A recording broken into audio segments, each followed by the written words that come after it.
आपने बहुत सारे अल्टरनेटिव एग्जाम्स के बारे में सुना होगा। जेई और नीट स्टूडेंट्स के लिए जो अल्टरनेटिव एग्जाम्स होते हैं, उन्हीं अल्टरनेटिव एग्जाम में से हम एक अल्टरनेटिव एग्जाम के बारे में बात करने वाले हैं, जो कि मेरे according one of the best alternative exam है।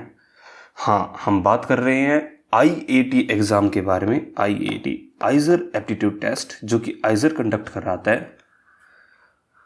तो चलिए शुरू करते हैं। सबसे पहली बात तो ये है कि इस एग्ज़ाम को कौन कौन से इंस्टीट्यूट एक्सेप्ट करते हैं। सारे के सारे आइजर तो एक्सेप्ट करेंगे, क्योंकि आइजर ही कराते हैं खुद का एग्ज़ाम अपना। आईएससी बेंगलोर की काफ़ी अच्छी खासी इस साल से सीट्स 2024 से सीट इस एग्ज़ाम से ली जाएगी जहाँ तक है। और आईआईटी मद्रास का एक बीएस मेडिकल इंजीनियरिंग कोर्स है, उसके लिए भी एग्ज़ाम एक्सेप्ट होता है। इसी एग्ज़ाम से ही बस आईआईटी मद्रास के बीएस मेडिकल इंजीनियरिंग कोर्स में एडमिशन होता है, बस इस सिर्फ आईआईटी एग्ज़ाम से।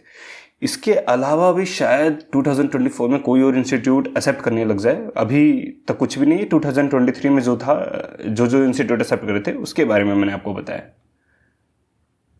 एलिजिबिलिटी के बारे में हम बात करते हैं, जो कि सबसे इम्पोर्टेंट है।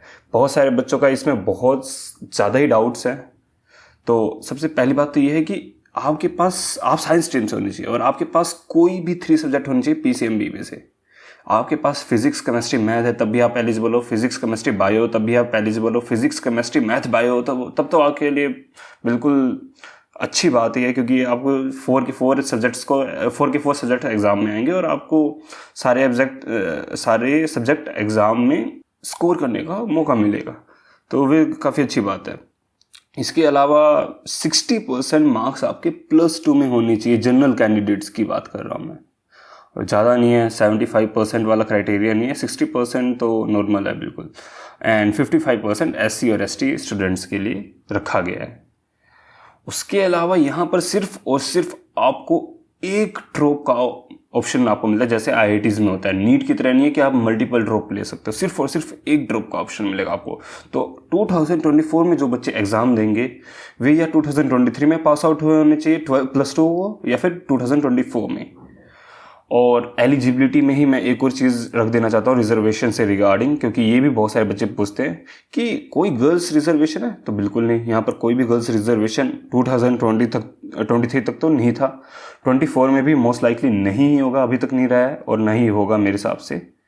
तो यहाँ कोई भी गर्ल्स रिजर्वेशन नहीं। लेकिन बाकी जो रिजर्वेशन होते हैं नॉर्मल जैसे भी इंस्टीट्यूट्स में होते हैं, 27% ओबीसी एंड एससी एसटी के लिए भी जो होते हैं 7.5 एंड 15%, मुझे जहाँ तक याद है ऐसे कुछ होता है। एंड 10% ईडब्ल्यूएस के लिए होता है, भी यहाँ पर रिजर्वेशन है।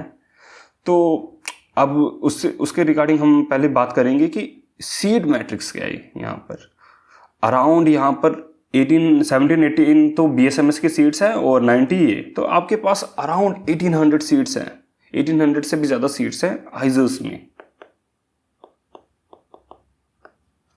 तो और मैं आपको बता देना चाहता हूँ कि अराउंड 40,000 लास्ट ईयर बच्चों ने एग्ज़ाम दिया था। 40,000 इस ईयर शायद थोड़े बढ़ जाएंगे, और भी हर साल थोड़े बहुत बढ़ रहे हैं और घट भी सकते हैं। मोस्ट लाइकली मेरे हिसाब से 50,000 60,000 स्टूडेंट्स इस ईयर एग्ज़ाम दे सकते हैं आइजर एप्टीट्यूड टेस्ट का। आपको देखने में शायद लगेगा कि 50,000 में से सिर्फ और सिर्फ 1800 बच्चों का सिलेक्शन होगा, तो काफ़ी ही ठीक ठाक कॉम्पिटिशन है। बट मैं आपको बता देना चाहता हूँ कि यहाँ पर अगर आप जनरल कैंडिडेट हो और आपकी अराउंड 3500 तक रैंक है, तो आपको कहीं ना कहीं कोई ना कोई आइजर मिल जाएगा एट द एंड। तो कंपटीशन इतना भी हाई नहीं कि आपको 1800 के अंदर ही रैंक लेकर आनी है आपको, क्योंकि जो टॉप वाले स्टूडेंट्स होंगे वे कोई आईआईटीज़ में जा रहा होगा, कोई एनआईटीज़ में, या फिर एम्स वगैरह में मेडिकल फील्ड में अपने फील्ड में जा रहे होंगे। बहुत सारे बच्चे कुछ एनआईटीज़ को छोड़ के यहाँ पर आ रहे हैं, कुछ आईआईटीज़ में जनरली जो लोअर ब्रांच वाले बच्चे होते हैं वही बस छोड़ के आते हैं। और बहुत सारे बच्चे फीस की वजह से ट्रिपल आईटीज़ को छोड़ के यहाँ पर आते हैं। फिर बिट्स में अगर किसी बच्चे को थोड़ी लोअर ब्रांच मिल रही है तो वे छोड़ के इधर आने प्रीफर करते हैं, या फिर डीटीयू वगैरह में भी लोअर ब्रांच मिल रही है तो इधर आना प्रीफर करते हैं। तो वे सारी चीज़ें तो हैं यहाँ पर। और यहाँ पर मैं आपको बता देना चाहता हूँ कोर्स से ही रिगार्डिंग कि आइजर भोपाल में आपको 2 स्पेशल कोर्स कराए जाते हैं बीएस वाले, एक इंजीनियरिंग साइंस और एक इकोनॉमिक साइंस। दोनों ही काफ़ी अच्छे कोर्स है। इंजीनियरिंग साइंस में आपको डेटा साइंस कंप्यूटर साइंस और केमिकल साइंस और एंड इलेक्ट्रिकल साइंस, ये चार ऑलमोस्ट कोर्स है मुझे जहाँ तक याद है। और इकोनॉमिक साइंस, तो इकोनॉमिक साइंस का BS का कोर्स है ही। इसके अलावा एज ए TVM के बारे में भी बता देता हूँ कि यहाँ पर I² साइंसेस के कोर्स है, I² साइंसेस के कोर्स है। और I² साइंसेस में सारे फील्ड है आपके पास, physics I² chemistry I² biology और I² मैथमेटिक्स। ये सारे के सारे ही इंडस्ट्री ओरिएंटेड कोर्स है। एंड इसके अलावा एक और I² कोर्स है जो कि I² डेटा साइंस है। और सारी I² कोर्स में अराउंड 15 सीट है एंड I² डेटा साइंस में ओनली 20 सीट्स हैं। डेटा साइंस में थोड़ी ज़्यादा हैं। I² एज ए TVM में जब आप, मैं दोबारा से आपको बोलना चाहता हूँ कि जब I² भोपाल में आप एडमिशन लोगे BS इंजीनियरिंग और इकोनॉमिक के लिए, तो जब आप एप्लीकेशन फॉर्म भर रहे होगे तभी आपके पास ऑप्शन आ जाएगा और आप स्टार्टिंग में ही इंजीनियरिंग या इकोनॉमिक साइंस में एडमिशन ले लोगे। जब आप फर्स्ट ईयर से ही आपका एडमिशन उसी में फील्ड में होगा। लेकिन I² कोर्सेज के लिए आपको पहले फर्स्ट 2 ईयर्स में फाउंडेशन कोर्स कराया जाएगा, जो कि नॉर्मल BSMS वाले कोर्स में होता है। वही ही यहाँ पर होएगा। BSMS वाले में जो नॉर्मली होता है वही BSMS वाले कोर्सेज को आपको पहले 2 ईयर्स के लिए पढ़ना पड़ेगा। देन आपको 3rd ईयर से ऑप्शन दिए जाएंगे कि आपको नॉर्मल BSMS की फील्ड्स में फिजिक्स केमिस्ट्री मैथ बायोलॉजी करनी है या फिर I² में फिजिक्स केमिस्ट्री मैथ बायोलॉजी या डेटा साइंस आपको करना है। तो I² कोर्सेज के बारे में ये मैंने बता दिया। इसके रिगार्डिंग I² के रिगार्डिंग और BS भोपाल के BS कोर्सेज के रिगार्डिंग मैं आपको वीडियो ज़रूर दूंगा। पहले भी मैंने दिया, आप जाके चैनल में चेकआउट कर सकते हो। और कुछ भी उसमें आपको कोई चीज़ मिसिंग लग रही है तो आप मुझे प्लीज़ बताइए। मैं नेक्स्ट वीडियो इससे रिगार्डिंग लेकर आऊँगा फ्यूचर में, मतलब नेक्स्ट पता नहीं किस टॉपिक पे होगी। तो I² और BS के कोर्सेज के बारे में हम फ्यूचर में अच्छे से डिस्कस करेंगे। इस वीडियो को ज़्यादा बड़ा कर रहे हैं। डॉक्यूमेंट्स रिक्वायर्ड के बारे में बात करें तो वही प्लस 10th एंड 12th की आपकी मार्कशीट होनी चाहिए। और जो 2024 में पास आउट होंगे तो उनके पास मार्कशीट नहीं होगी तो उनका डिक्लेरेशन लगेगा, वे आपको वहाँ से मिल जाएगा आइजर की वेबसाइट से। उस टाइम जब उनकी वेबसाइट अपडेट हो जाएगी दोबारा से 2024 एग्जाम के लिए, तब आप वहाँ पर आपको डिक्लेरेशन फॉर्म मिल जाएगा। जनरल और OBC कैंडिडेट्स के बारे में मैं बता देना चाहता हूँ कि उनका जो सर्टिफिकेट होना चाहिए वे 1 अप्रैल 2024 के बाद इशूड होना चाहिए। अभी 23 चल रहा है, तो अगर आपके पास 23 वाला सर्टिफिकेट है तो ठीक है। इनिशियली आप उसे 23 वाला सर्टिफिकेट लगा सकते हो, बाद में आपको वो सर्टिफिकेट चेंज करने का ऑप्शन देते हैं मोस्ट लाइकली वे। और नहीं देंगे उस टाइम तो आपके पास मान लो 23 का नहीं होगा तो शायद वे मोस्ट लाइकली आपको अंडरटेकिंग का ऑप्शन दे देंगे कि आप अंडरटेकिंग डाल दीजिए। और पर आपको अपना कैटेगरी सेम रखनी है, ये याद आप रखिए। और एक बात और मैं आपको बता देना चाहता हूँ कि इन सब चीज़ों में आप गलती मत कीजिए। एक तो 12th की मार्कशीट बिल्कुल भी गलत नहीं होनी चाहिए। एट द एंड जो होगी लास्ट में आप सबमिट करोगे, क्योंकि आपको एक फाइनल डेट भी दी जाएगी। जब आपकी मार्कशीट आ जाएंगी तो आपको फाइनल डेट दी जाएगी, आपको अपनी मार्कशीट अपलोड करनी होती है। अगर आपके पास मार्कशीट नहीं होगी तो 12th का रिजल्ट अगर आपका आया होगा तो रिजल्ट का स्क्रीनशॉट भी वे वैलिड मानते हैं मोस्टली केसेस में। लास्ट ईयर माना गया था।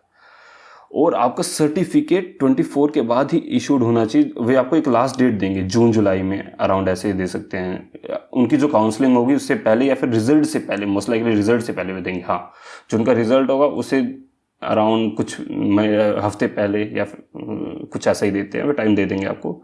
तो वे लास्ट डेट रहेगी। पर आपको 1 अप्रैल 2024 के बाद अपना EWS और OBC सर्टिफिकेट आपको तैयार रखना है। उसे पहले वाला भी तैयार रख के आप डाल सकते हो, कोई दिक्कत नहीं रहेगी उसमें। बाद में आपको अपडेट करने का ऑप्शन मिल जाएगा वहाँ पर कहीं ना कहीं। कास्ट सर्टिफिकेट जो भी होंगे SC/ST वाले बच्चे, उनको अपना नॉर्मल जो SC/ST का सर्टिफिकेट होता है वे आपको डालना होगा। अदरवाइज आप जनरल कैंडिडेट्स की तरह ट्रीट किए जाएंगे। सेम अप्लाई होता है EWS और OBC वाले। अगर इन्होंने 2024 से पहले 2024 वाला सर्टिफिकेट नहीं बाद में अपलोड किया तो इन्हें जनरल कैंडिडेट्स की तरह ट्रीट किया जाएगा। इनको सिर्फ एक कॉमन रैंक मिलेगी, कैटेगरी रैंक नहीं इन्हें दी जाएगी। और हम बात करते हैं कि एडमिशन प्रोसेस के बारे में। तो बहुत सिंपल है एडमिशन प्रोसेस ऐसा कहने के लिए, पर इतना भी सिंपल एडमिशन प्रोसेस नहीं है, क्योंकि इससे रिगार्डिंग आपके पास बहुत कम ही इंफॉर्मेशन होगी। एडमिशन प्रोसेस के बारे में मैंने यहाँ पर इसलिए नहीं लिखा है क्योंकि वे बहुत अभी बात की बातें हैं। तब तक मैं आपके साथ हुई तो मैं आपको बाद में एडमिशन प्रोसेस के बारे में सब कुछ बता ही दूंगा। बट मैं आपको बता देना चाहता हूँ कि काउंसलिंग में कैसे पार्टिसिपेट करते हैं, बस इतना मैं आपको बता देना चाहता हूँ। जब आप एग्ज़ाम दोगे, एग्ज़ाम के बाद आपको शायद डॉक्यूमेंट दोबारा से अपलोड करने का ऑप्शन दिया जाएगा एग्ज़ाम होने के बाद भी। एंड देन आपका रिजल्ट आएगा, जो रिजल्ट आएगा उसमें जो रैंक रहेगी उसके अकॉर्डिंग, कैटेगरी रैंक के अकॉर्डिंग कैटेगरी सीट्स दी जाएंगी और जनरल रैंक के अकॉर्डिंग जनरल सीट्स दी जाएंगी। काउंसलिंग में पार्टिसिपेट करने के लिए आपको कुछ भी नहीं करना है, आपको अपने बस सारे डॉक्यूमेंट्स अपलोड करने हैं और कुछ नहीं करना है।